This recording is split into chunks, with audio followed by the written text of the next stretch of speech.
गोकुलनन्दन गोविन्द गोविन्द हरि गोविन्द गोकुलनन्दन गोविन्द नित्य निर्मल गोविन्द नीलमेघ श्याम गोविन्द पुराण पुरुष गोविन्द पुण्डरीकाक्ष गोविन्द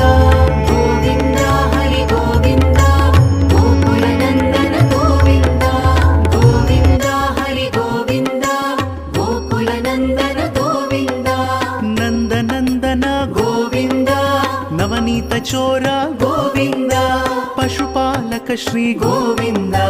पाप विमोचन गोविन्द